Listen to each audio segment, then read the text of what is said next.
नमस्ते, मैं सुषमा गुप्ता एक होम मेकर हूँ और नागपुर की रहने वाली हूँ। गोल्डन आई शेफ के सभी कुकिंग कॉन्टेस्ट में मैंने भाग लिया है और हमेशा सफल रही हूँ।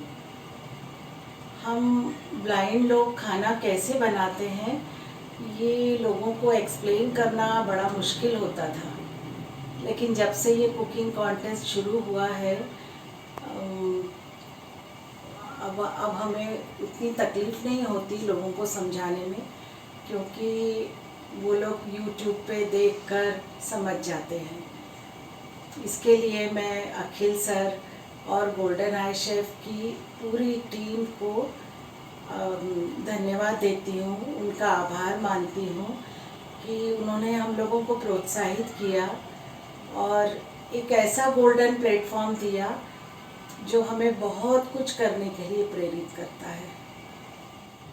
चलिए अब हम काम करते हैं। आज की थीम है अपने स्टेट के ट्रेडिशनल फूड।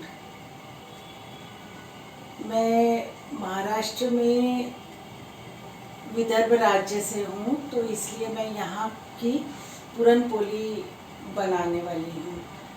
भारत का एक ऐसा देश है जिसमें जितने प्रदेश हैं उतनी ही उसकी भाषाएं हैं और उतने ही उसमें स्वादिष्ट व्यंजन, यानी इतना कन्फ्यूजन होता है कि क्या बनाएं और क्या नहीं बनाएं।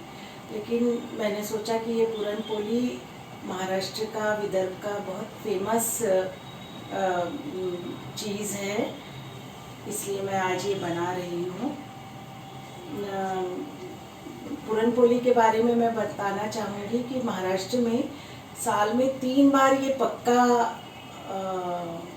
सबके घर में बनती है। एक बार तो होली के दिन बनती है, दूसरी बार पोला विदर्भ का एक त्यौहार है जिसमें बैलों की पूजा होती है, उन्हें पूरन पोली का नैवेद्य लगाया जाता है। और उसी समय गणेश जी जब बैठते हैं तो अष्टमी के दिन, महालक्ष्मी के दिन उन्हें पूरन पोली का नैवेद्य चढ़ाते हैं। पूरन पोली एक प्रकार की मीठी रोटी है जो चने और शक्कर से बनती है। अब हम शुरू करते हैं। अब हम पूरन पोली के इंग्रेडिएंट देखते हैं। ये बहुत कम सामान में बन जाती है। ये मैंने चने की दाल ली है, 3/4 ग्लास चने की दाल है।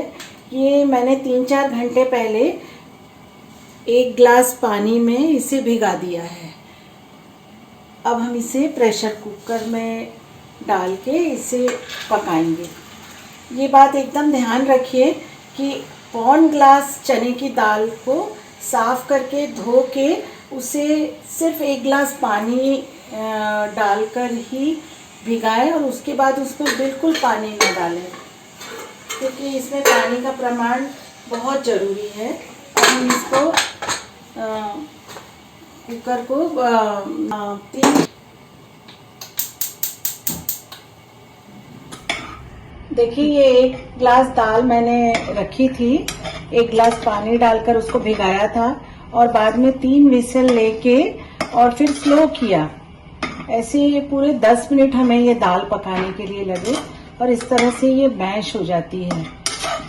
इसमें अभी हमने कुछ नहीं डाला है, सिर्फ चने की दाल भर है। अब हम इसमें शक्कर डालेंगे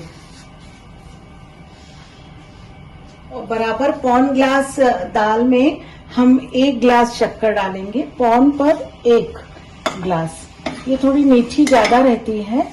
ये हम गुड़ की भी बना सकते हैं, पर गुड़ में कभी कभी मिठास शक्कर से कम रहती है तो अंदाज नहीं बैठता है। गुड़ की और ज्यादा अच्छी बनती है। ये हमने शक्कर डाल दी और अब हमें इसकी चाशनी जैसी बनानी है। इसको लगातार हम चलाते जाएंगे।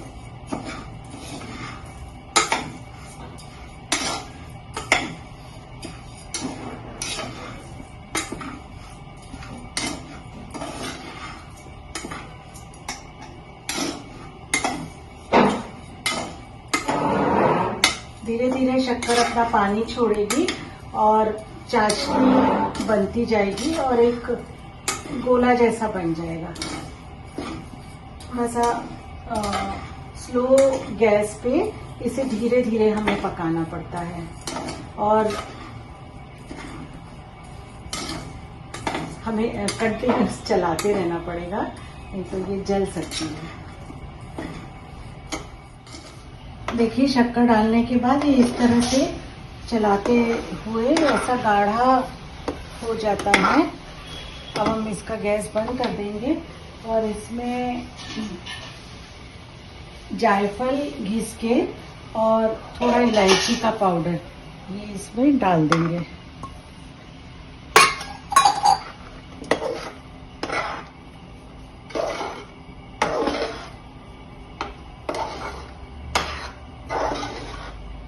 देखिए कितना अच्छा ये बन गया है। अब इसे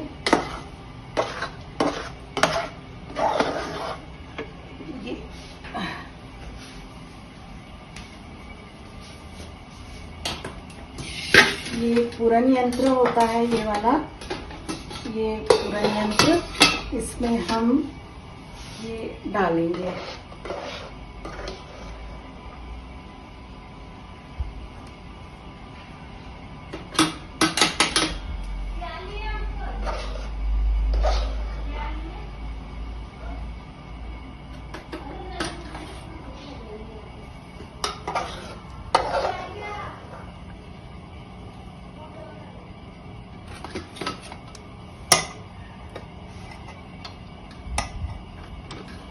इसे अब इस तरह से चलाएंगे, वो पूरी तरह से पेस्ट बाहर आ जाएगा। इसे थोड़ा गरम ही चलाना पड़ेगा और एकदम स्मूथ पेस्ट इससे आ जाएगा।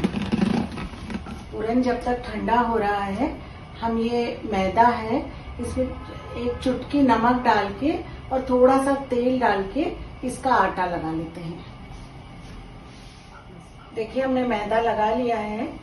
वैसे तो मैदा बहुत नुकसान करता है, आजकल लोग मैदा यूज नहीं करते, लेकिन पूरन पोली ज्यादा नहीं खा सकते हैं हम लोग। मुश्किल से एक व्यक्ति 2 ही खाता है और बहुत थोड़ा सा मैदा लगता है। तो आप इसे आटे से भी बना सकते हैं, लेकिन पारंपरिक तरीके से अगर बनाना है तो ये मैदे से ही अच्छी बनती है। ये इस तरह से बिल्कुल छोटी सी मैदे की लोई लीजिए और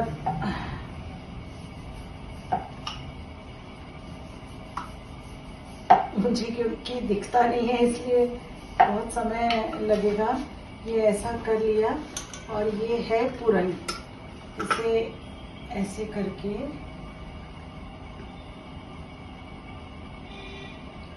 और इसे चारों तरफ से अंदाज से हम इसे बंद कर देंगे।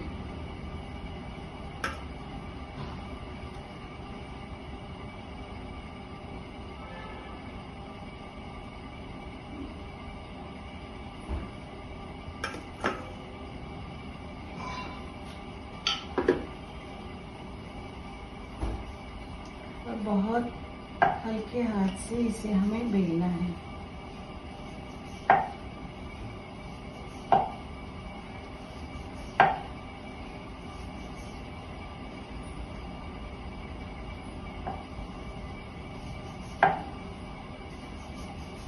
देखिए इस तरह से ये रोटी मैंने बेल ली है और इसे तवे पर डाली है और बहुत स्लो गैस पर इसे हमें पकाना है।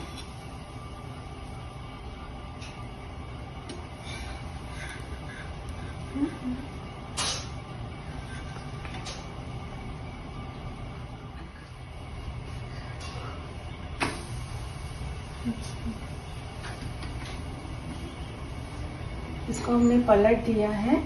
अब इसमें थोड़ा सा घी लगाएंगे। ऐसे ये पूरन पोली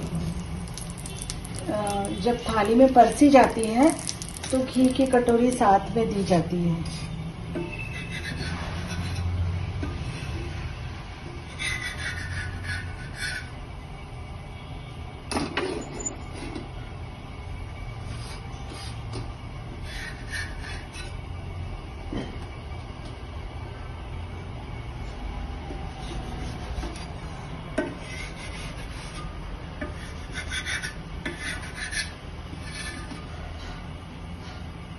बस ये बन के तैयार हो गई है। हम गैस बंद कर देते हैं।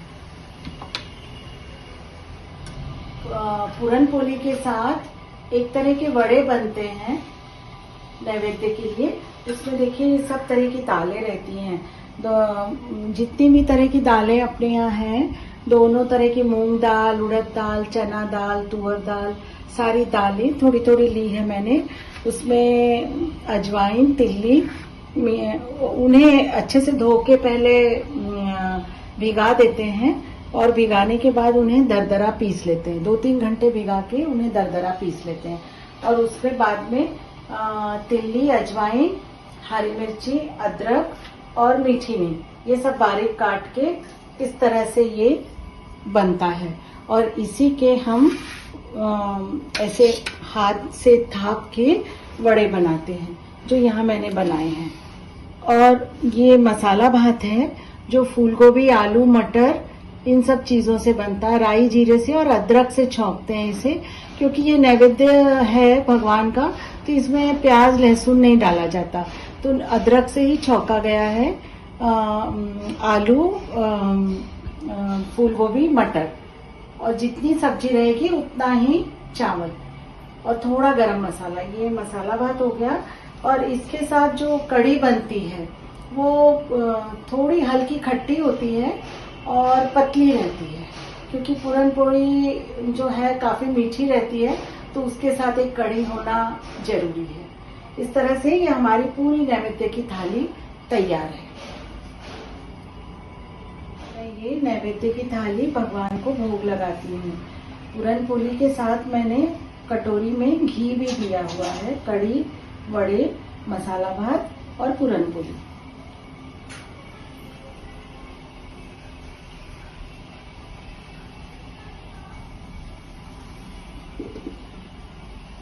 ईश्वर,